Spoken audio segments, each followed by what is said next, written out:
qui est votre animatrice. Donc, c'est moi. Donc, j'ai commencé à faire de la natation, de la compétition quand j'étais jeune. Et ensuite, je suis rentrée dans le monde de l'entreprise où j'ai plus ou moins beaucoup travaillé sur des chiffres. J'ai fait de la finance, de la gestion, notamment dans un grand groupe qui s'appelle Euro RSCG.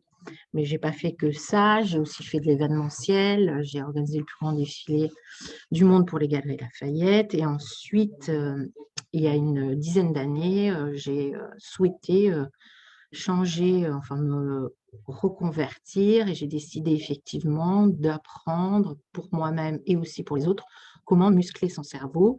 Et ainsi, je me suis formée au coaching en neurosciences avec David Lefrançois. Et depuis, j'ai créé plusieurs structures, et dernièrement, donc avec Lucas, on a créé une structure qui permet d'accompagner de façon digitale les collaborateurs. Et on ne fait pas que du coaching. On a écrit un livre blanc sur le coaching, mais également, effectivement, on anime des webinaires, dont celui d'aujourd'hui sur la communication non violente. Donc ça, c'est ce qui me concerne. Maintenant, je vais vous faire un petit peu travailler et regardez effectivement ces images, et j'aimerais que vous réfléchissiez et que vous mettiez dans le chat si vous avez trouvé quel est l'intrus. C'est très difficile.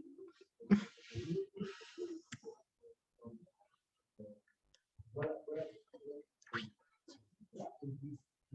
Ah, alors j'accueille les nouveaux qui arrivent progressivement, et je suis désolée, hein, on a commencé, j'espère que ça vous...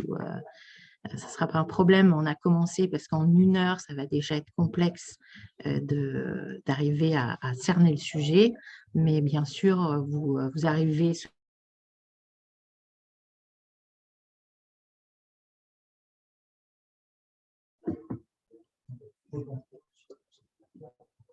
L'image rouge sur laquelle la maman crie non. L'image rouge. OK. Alors...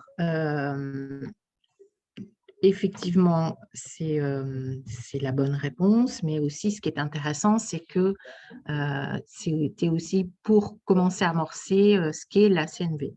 Donc, vous avez vu, je vous ai mis un monsieur qui a des marionnettes et qui s'appelle Marshall Rosenberg. C'est lui qui a créé la communication non violente, et pour ça, il s'est inspiré de Gandhi, non-violence, de Carl Rogers, qui est un grand psychologue.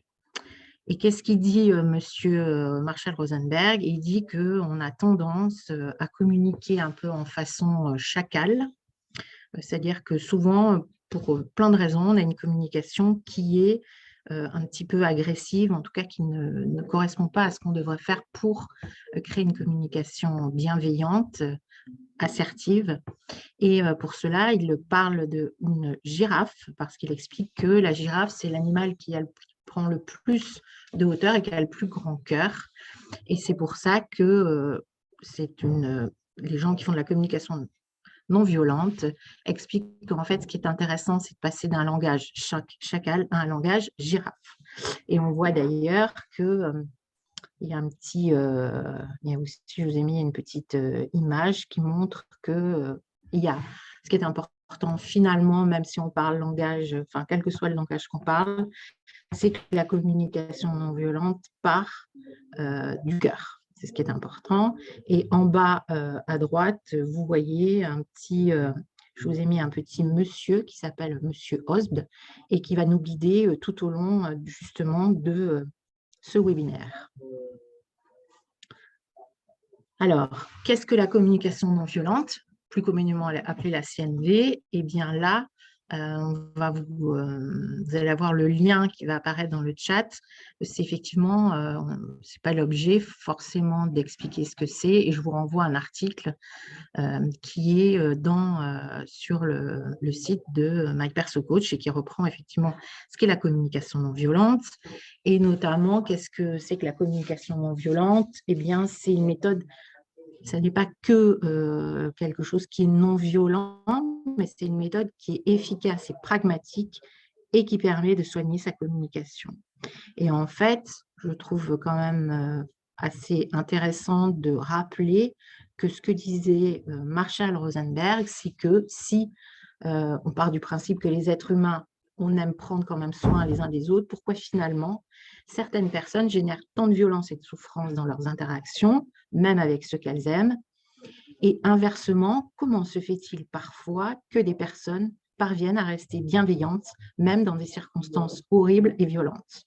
Ça, c'était le principe, enfin, c'est le constat qu'a fait Marshall Rosenberg pour initier et pour créer la méthode de la communication non violente. Alors, ce qui serait intéressant, c'est de réfléchir finalement pourquoi est-ce qu'on ne communique pas toujours de façon assertive. Je vous rappelle, assertif n'est pas un mot très facile à prononcer, ni, qui est toujours très bien connu. La communication assertive, elle permet de s'affirmer tout en respectant autrui fermement et sans détour. En fait, c'est quand même un mode de communication non violent. Donc finalement, pourquoi ne communique-t-on pas toujours de façon assertive? Eh bien, parfois parce qu'on a peur d'être en conflit. On se dit, si je dis telle chose, peut-être que la personne va mal le prendre et ça va créer un conflit. Pour exprimer ses besoins, on se dit, oh là là, si je dis que j'ai besoin de telle chose, on va encore dire, oh là là, celle-là, elle n'arrête pas de demander des choses. On peut avoir peur d'être quitté ou dans une entreprise, effectivement, qu'on nous remercie, on nous licencie. Ou bien on se dit que parfois, quand on est sincère, eh ben, on risque finalement d'avoir un retour qui soit pas exactement ce qu'on imaginerait. Voilà du coup pourquoi nos peurs, finalement, nous empêchent de ne pas toujours communiquer de façon non violente ou de façon assertive. Donc communiquer, c'est transmettre, je vous ai mis, l'image n'est pas d'une très bonne qualité, mais justement pour montrer que depuis toujours, hein, on a communiqué, on est passé de signaux lumineux, enfin, comment ça s'appelait, pigeons voyageurs, on est arrivé effectivement aux ordinateurs, etc. On a toujours eu des moyens de communiquer, puisque communiquer, c'est transmettre des informations pour échanger et partager, et ainsi établir un dialogue. Mais très souvent, en fait, notre façon de communiquer ne nous permet pas d'établir un dialogue. Donc, d'après vous, est-ce que cette façon de s'exprimer est une façon, est une méthode, est une façon de s'exprimer en communication non violente? Si vous pensez que c'est oui, vous pouvez mettre 1 dans le chat. Si vous pensez que c'est non, il faut mettre 2. Mais au-delà d'imaginer et de répondre si effectivement cette façon de s'exprimer est c'est de la CNV ou pas, ce qui est quand même intéressant, c'est d'imaginer pourquoi.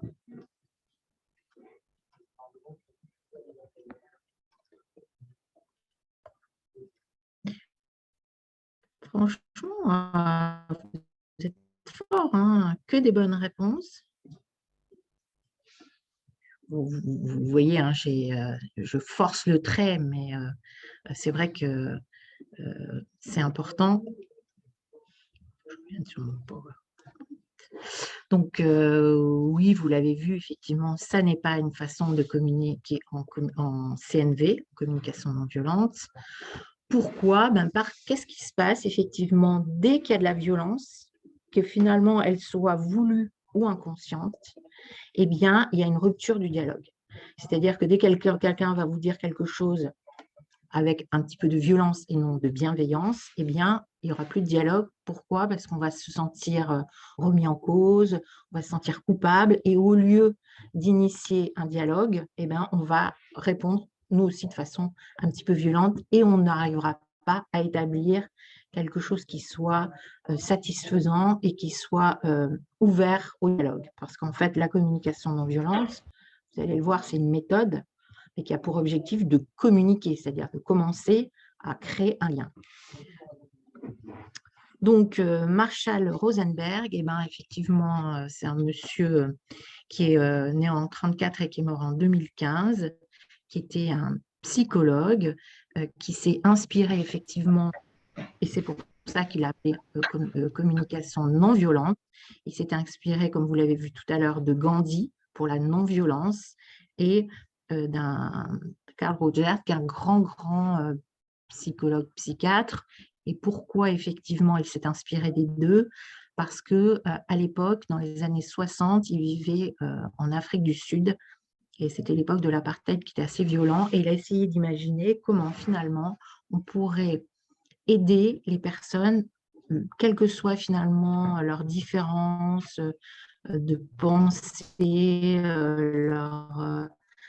toutes les différences qui pouvaient effectivement exister entre eux, qu'est-ce qu'on pourrait imaginer pour leur permettre de mieux communiquer et finalement de créer un dialogue. Donc, il a imaginé la communication non violente, qui est quelque chose qui s'est énormément répandu. Il a écrit d'ailleurs un livre dont je n'ai pas parlé tout à l'heure, qui est le livre emblématique de la communication non violente et que je vous invite à lire, qui s'appelle Les mots sont des fenêtres ou bien des murs, et qui effectivement fait un grand retrace vraiment ce qu'est pour lui la communication non violente, et il est allé à travers le monde porter cette forme, enfin cette méthode pour aider, que ce soit finalement dans des écoles au début, ensuite dans des administrations, mais finalement aujourd'hui, la communication non violente, c'est quelque chose que beaucoup de gens utilisent et qui est arrivé aussi dans le monde de l'entreprise. Alors, les objectifs de la communication non violente. Effectivement, c'est de la communication. Donc, un des objectifs quand même, c'est de mieux comprendre nos propres besoins. Pourquoi? Parce que parfois, quand on exprime quelque chose, qu'on n'est pas au clair avec nous-mêmes, ben déjà, on va avoir du mal à exprimer.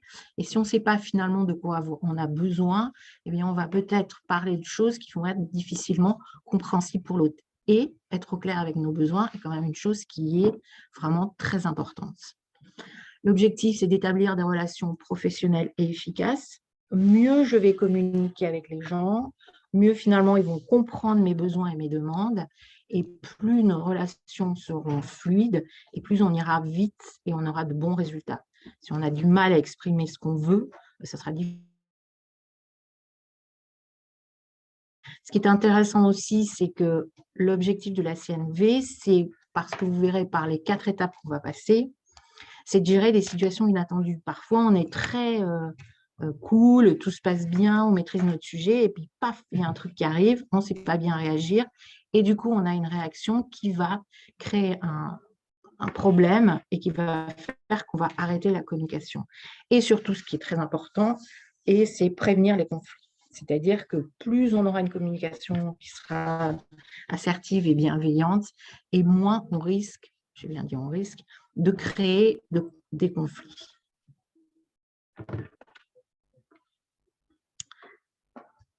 Alors, finalement, à qui ça s'adresse la communication non violente? Pourquoi je ne sais pas pourquoi mon PowerPoint recule. Alors, pour qui et pourquoi? Ben, finalement, je pense que ça s'adresse quand on se dit, franchement, quand je discute avec cette personne, elle fait pas enfin, ça se passe pas comme je voudrais, je lui demande quelque chose, elle le fait pas. En fait, quand on se rend compte que parole ou comportement, finalement, donc on l'a dit, c'est aussi pour faire face à des agressions physiques ou verbales, c'est-à-dire que quand quelqu'un va effectivement vous dire, comme on l'a vu tout à l'heure, ne fais pas ceci ou cela, qu'est-ce que je peux faire finalement pour arriver à me sortir de cette agression? On l'a dit aussi, c'est bien évidemment pour communiquer efficacement. Plus je vais soigner ma communication, plus je vais être en capacité d'exprimer ce qui se passe, de quoi j'ai besoin, faire des questions, enfin, poser et faire des demandes qui soient claires, et plus effectivement ça sera efficace en termes de communication. C'est aussi hyper intéressant parce que finalement, souvent dans les soucis de communication, c'est parce on a des différences qui peuvent être des différences de culture, mais qui peuvent être très simplement des différences de langage, de qu'est-ce qu'on imagine, qu'est-ce qu'on met derrière tel mot. Et en fait, si on n'est pas d'accord sur la signification de tel ou tel mot, eh ben, on va avoir du mal à effectivement comprendre l'autre. Et ce que disait beaucoup justement Marshall Rosenberg, c'était vivre la coopération plutôt que la compétition. C'est vrai qu'on a beaucoup été élevés, enfin en tout cas en France, sur sois meilleur que l'autre, est-ce que tu fais mieux ça, etc. Et cette notion de compétition, finalement, prive un petit peu de bienveillance parce qu'au lieu de faire quelque chose qui va apporter une relation congruente, on va plutôt être en train de dire ah non mais moi je sais qu'il faut faire, moi je pense que j'ai mieux fait, etc. Et du coup, on va briser effectivement cette non-violence ou cette bonne communication. Donc, c'est pour vivre la coopération et aussi, c'est vrai que ça a l'air bête, mais c'est pour essayer de créer des relations où l'on s'écoute et on se parle. Et c'est important parce que souvent, on a tendance dans des réunions parfois à arriver et commencer à dire voilà, c'est le sujet, je voudrais qu'on parle de ceci, etc. Mais en fait, on est assez directif et on n'écoute pas l'autre. Donc, c'est vraiment une méthode qui permet ce côté hyper positif.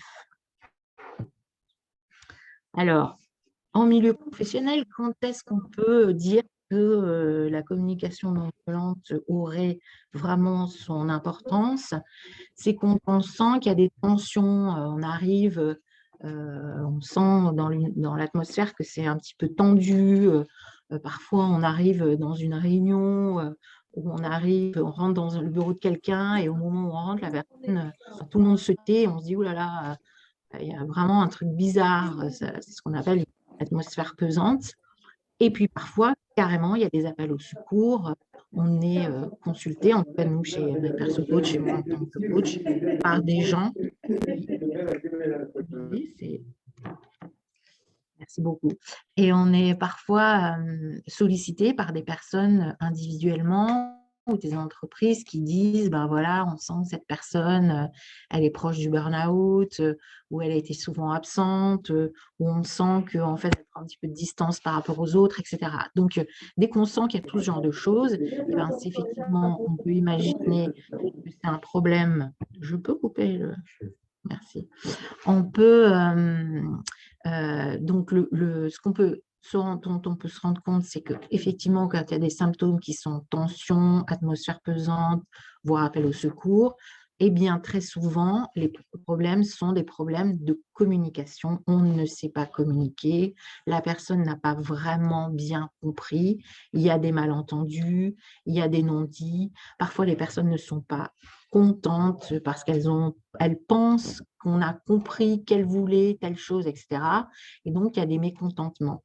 Et pour toutes ces raisons, la CNV est vraiment un remède, ce n'est pas le seul, mais c'est un remède qui est intéressant et qui est qui est intéressant à mettre en place dans l'entreprise.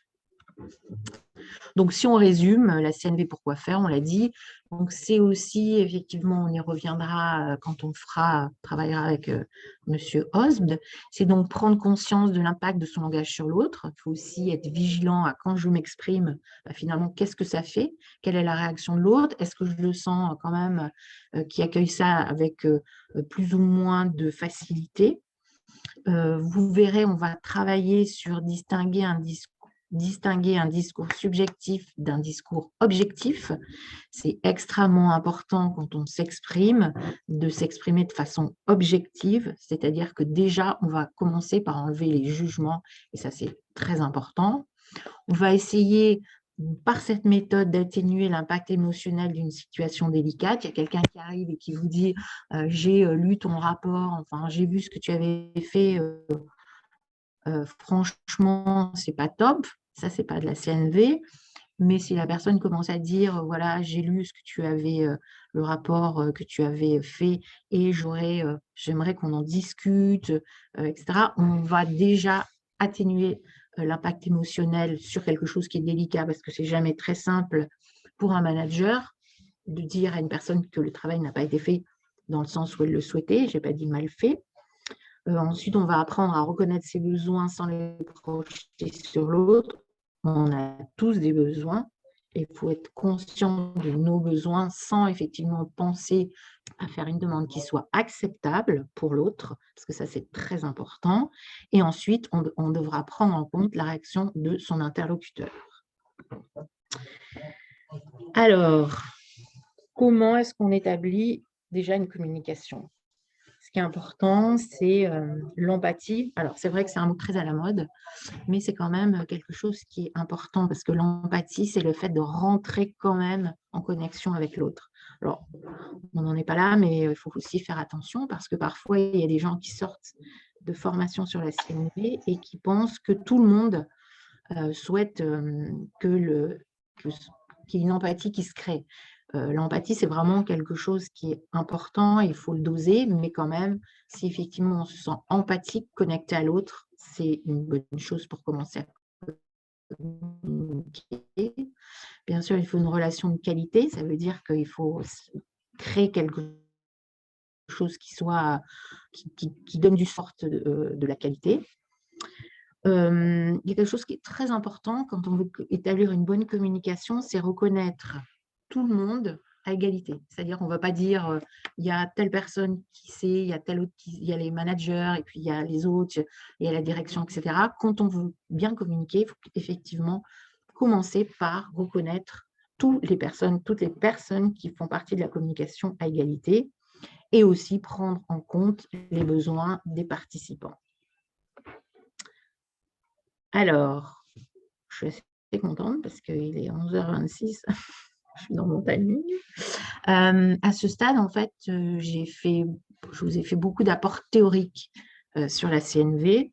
Ensuite, on va passer au côté pratique, parce que ce que j'aimerais, c'est qu'à la fin, effectivement, de cette heure, vous partiez avec une méthode que vous pourrez commencer à tester.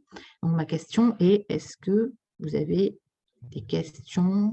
Est-ce que c'est clair? Est-ce que je ne peux pas aller trop vite? Est-ce qu'il y avait des questions au fur et à mesure que j'ai parlé? Ok.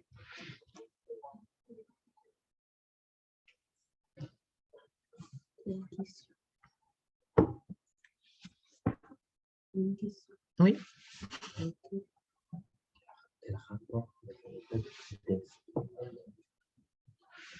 Merci Pierre. Alors, je ne connais pas la méthode DESC. J'avoue mon fait de ne pas être très au fait de ça. Merci Fanny.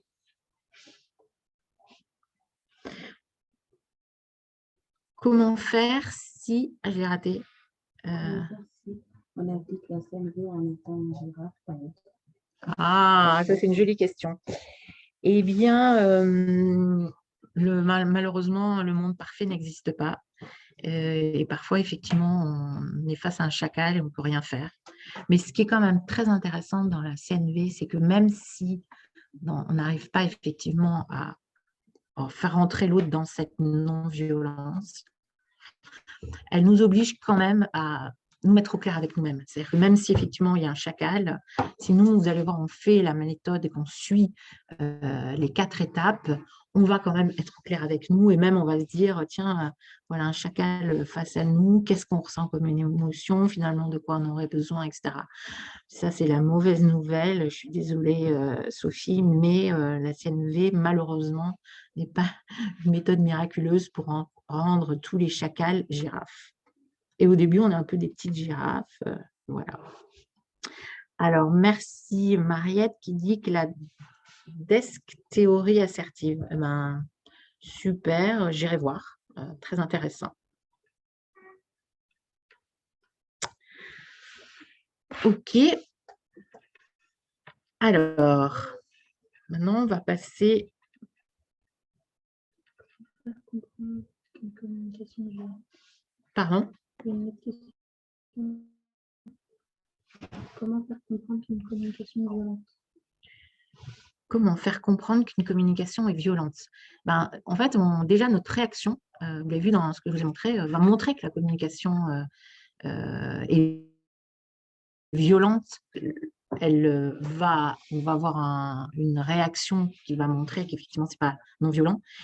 Effectivement, beaucoup de gens ne se rendent pas compte qu'ils sont violents, mais justement,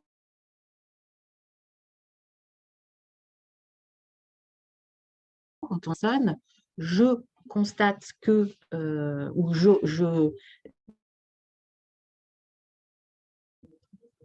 si c'est au moment présent, ce que tu viens de me dire me surprend, m'étonne parce que j'ai l'impression qu'on parle toujours de soi, ce que tu dis est un petit peu violent. J'aurais besoin que tu m'expliques ça peut-être de façon plus assertive ou moins violente. Et est-ce que tu pourrais reformuler ta question? Voilà.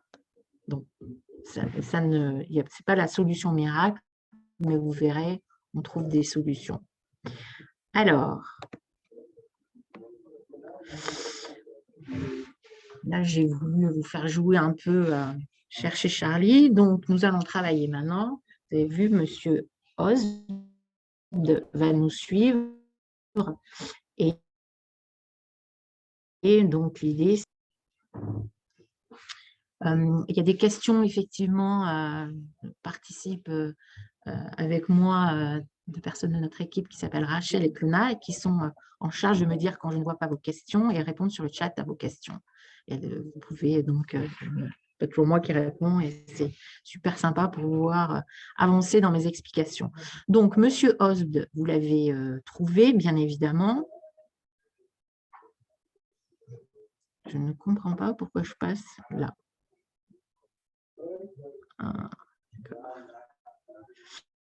Alors, je vous demande donc d'observer ce monsieur.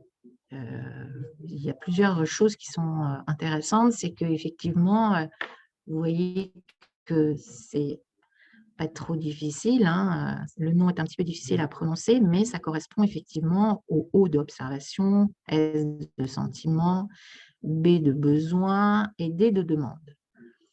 Mais vous voyez qu'au-delà de ça, ce monsieur Osb, on lui a mis effectivement ses caractéristiques sur certaines parties de son corps.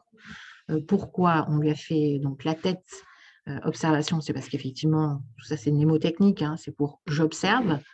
2, on a mis effectivement un cœur sur les sentiments et les émotions parce que j'ai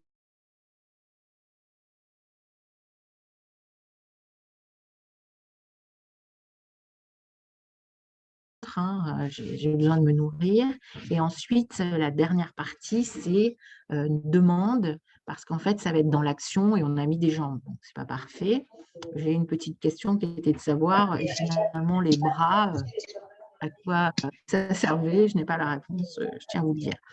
Mais vous allez voir que là, à partir de maintenant, on va beaucoup travailler avec Monsieur Osb. Et si vous devez retenir quelque chose, c'est que c'est ce monsieur qui doit, c'est cette personne qui doit vous guider lorsque vous voulez effectivement avoir une communication qui soit non violente. Donc, Monsieur Osb, comment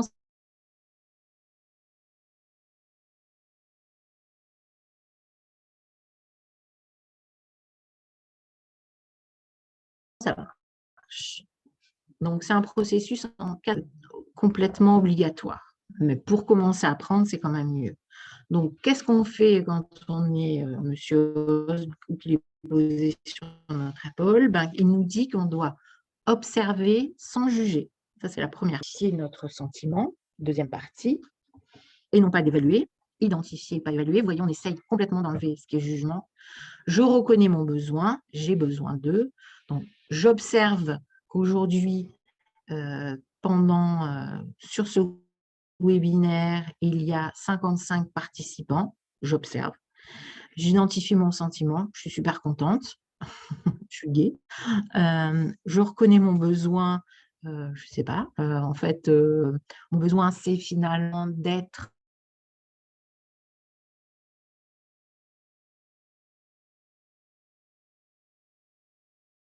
être la plus pertinente, ce que je vais vous expliquer sur la CNV, et je peux formuler une demande qui est négociable, qui est, et je vous demande si vous ne comprenez pas quelque chose, de poser une question dans le chat.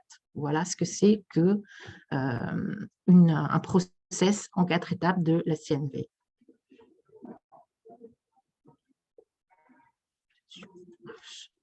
Alors, donc la première des choses, on l'a vu, c'est observer sans juger.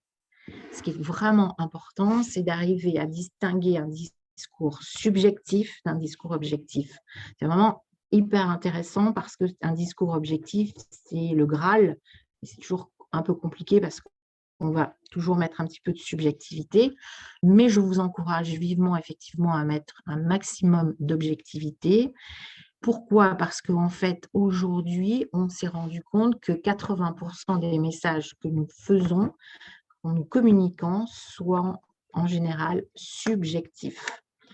Pourquoi? Parce que nous émettons des opinions. Et effectivement, on doit s'obliger au maximum à faire un message qui soit objectif.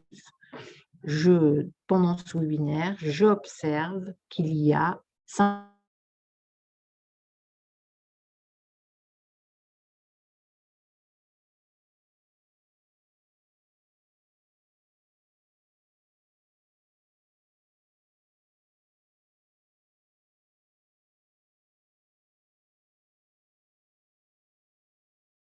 subjectifs à des messages qui sont objectifs. Ça, c'est donc la première partie.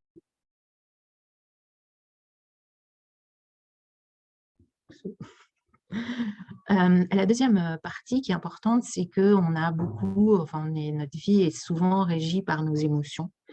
Et ce qui est important dans la CNV, c'est que justement, Marshall nous dit qu'il faut se mettre à l'écoute de nos émotions et les exprimer.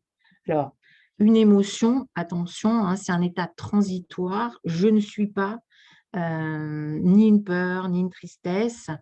Je suis à un moment triste, j'ai peur, etc. Pour petit rappel, il y a donc 4 émotions qui sont primaires. Après, ça se discute, on peut en rajouter d'autres, mais il y a la peur, la tristesse, la colère et la joie. Donc, l'idée vraiment de la CNV, c'est de dire effectivement, quand il y a une situation que j'observe, qu'est-ce qui se passe, quelle est l'émotion que je ressens. Il faut l'accepter et l'idée, c'est effectivement de la verbaliser parce qu'en théorie, lorsqu'on va la verbaliser, on va la neutraliser. Et pourquoi effectivement c'est important de faire ce travail? Parce que plus on sera en capacité de se dire « j'essaye de comprendre l'émotion qui arrive » et moins justement j'aurai une manifestation incontrôlable de arrête, stop, ça ne va pas, etc. Donc, il est important de effectivement prendre conscience aussi de l'influence des émotions, pas négatives, hein, moi je pense pas, mais désagréables sur notre capacité de jugement. Vraiment, les émotions, ce n'est pas le sujet, mais c'est quelque chose qui est très important dans notre vie. Donc, deuxième étape, atténuer l'impact émotionnel d'une situation délicate en acceptant et en essayant de comprendre quelle est l'émotion qui arrive quand il se passe telle chose. Ça, c'est la deuxième étape. La troisième étape, c'est effectivement, on a tous les humains ont les mêmes besoins. En fait, ce qui fait la différence, c'est qu'on n'a pas les mêmes besoins au même moment et qu'on n'a pas la même durée de besoin, etc. Donc, l'idée, c'est de reconnaître effectivement ses besoins. J'ai besoin, par exemple, quand je fais ce webinaire, de savoir si vous comprenez, de comprendre si il y a des questions que vous vous posez, etc. Ce sont mes propres besoins et non pas vos besoins. En fait, la CNV, elle a vraiment pour objectif de dire, de parler de soi. Et personne ne peut mieux parler de nous que nous. Alors, plutôt que de dire « vous avez besoin de ça », non, moi, j'ai besoin de savoir potentiellement quelles sont les choses que je devrais améliorer, de quoi, qu'est-ce que je pourrais faire qui serait mieux pour vous. Ce sont nos propres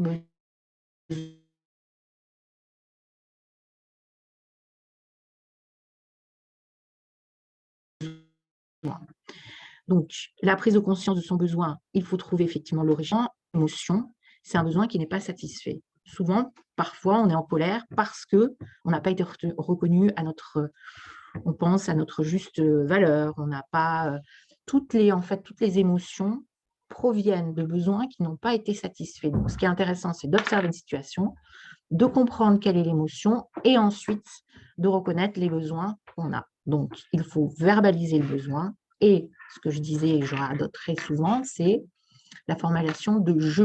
Parce que si on parle de soi, c'est bien. Quand on fait du « tu », le « tu », tue. C'est un petit peu facile. Et comment faire pour justement essayer d'être le plus centré sur nos besoins.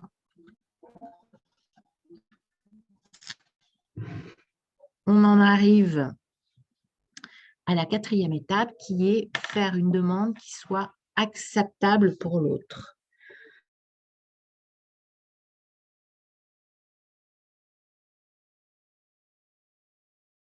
En respectant toutes les étapes de la CNV, mais finalement, la demande ne risque de ne pas être acceptable pour l'autre parce qu'elle ne peut pas en fait y répondre. Ce qui est intéressant, c'est que la demande puisse correspondre à un besoin auquel elle puisse répondre. Donc, ce qui est intéressant de différencier, c'est demande et ordonnée. Je te demande si tu pourrais, si tu as le temps de finir de me faire cette réponse à ce client plutôt que de dire tu dois me faire cette réponse pour le client demain. Ce qui est intéressant, c'est là en CNV, la demande, c'est une demande d'action. C'est-à-dire qu'on demande à la personne de faire quelque chose. C'est-à-dire qu'on est passé par j'observe, je ressens, j'ai besoin, mais là, on va vraiment faire une demande sur une action. J'ai besoin que tu fasses telle chose. C'est un besoin dans l'action. Donc, là, il faut faire attention parce que les caractéristiques d'une demande doivent être acceptables et compatibles effectivement avec mes besoins. Il faut faire attention entre la différence finalement. Je dirais que ce qui est important à ce stade, c'est finalement que l'apprentissage de la CNV nous fait progresser et trouver le besoin non satisfait qui se cache derrière chacune de nos émotions, mais aussi, il y a une différence qui est importante, c'est de ne pas confondre un besoin qui est la raison pour laquelle nous souhaitons que la personne le fasse et un désir qui est ce qu'on veut qu'elle fasse. Donc, la dernière étape, c'est de faire une demande qui soit acceptable pour l'autre et terminer par prendre en compte la réaction de son interlocuteur. Pourquoi ? Parce que, en fait, là où commence la communication, c'est là. C'est-à-dire que j'ai exprimé, j'ai parlé effectivement, j'ai fait de façon objective, j'ai expliqué la situation, j'ai manifesté mon émotion, j'ai exprimé mon besoin et j'ai fait une demande. Et là, la personne peut commencer à répondre. Ce qui veut dire que c'est, si par exemple, on demande à une personne demain, alors ça peut être demain, on a une présentation qui est importante, ça me stresse un peu, j'ai besoin que tu m'aides à travailler dessus. Il faut que je fasse une demande qui soit très précise. Est-ce que nous pouvons travailler ensemble cet après-midi à 15h? Là, on commence à avoir effectivement une communication qui normalement devrait être fluide puisque j'ai juste exprimé à la personne mon besoin et je ne l'ai pas jugé. Et à partir de là, la personne peut me répondre en me disant « Oui, je peux le faire parce que je sais le faire. Oui, je peux le faire pour plein de raisons et aussi parce que c'est au bon moment. » Mais comme elle ne s'est pas sentie jugée ni agressée, elle peut aussi dire « Je ne suis pas certaine de pouvoir le faire parce que je n'ai peut-être pas les compétences, je ne suis pas disponible à ce moment-là. » Voilà, donc c'est important effectivement de pouvoir prendre en compte la réaction de son interlocuteur parce que la personne a le droit de ne pas être d'accord. Je donne un exemple assez flagrant, mais une personne peut vous dire bon, je t'appelle, voilà, en fait, j'ai ma carte bleue qui a été happée par le distributeur, je suis super en colère ces distributeurs qui ne marchent pas, j'ai besoin d'argent, est-ce que tu pourrais me faire un virement de 15 000 €? Normalement, j'ai fait une bonne… j'ai bien travaillé ma communication non violente. Mais vous imaginez, enfin, moi, si quelqu'un me demande de lui faire un virement de 15 000 €, je ne vais pas pouvoir le faire. Donc, en fait, je vais lui faire une demande qu'elle ne pourra pas accepter. Mais en théorie, comme je l'ai bien fait, elle pourra dire je comprends, je suis hyper triste pour toi, mais 15 000 €, ce n'est pas possible. Donc, toutes les questions qu'on va poser, toute notre forme de communication va être effectivement non violente et bien faite, mais il faut aussi que ça soit une demande qui soit acceptable, à laquelle l'autre puisse répondre en expliquant oui ou non. Donc, voilà, c'est là où j'ai perdu mon… Je fais un petit retour. Voilà. Alors, ce qui est, je pense, qui est important, c'est une fois qu'on a effectivement compris le process, il faut s'entraîner, s'amuser à construire notre communication avec la phrase de M. Holmes, qui est lorsque j'observe et je vois et on continue, que je ressens et on met ce qu'on ressent, car j'ai besoin d'eux et on va mettre notre besoin et je demande. Et ça, c'est vraiment une façon, enfin, je vous incite fortement à prendre cet exemple et avec notre monsieur Os d'à côté, de vous entraîner, d'apprendre et de vous amuser à construire effectivement une communication qui soit la plus bienveillante, la moins violente possible. Et c'est comme ça qu'on va progresser dans notre communication et améliorer nos rapports aux autres.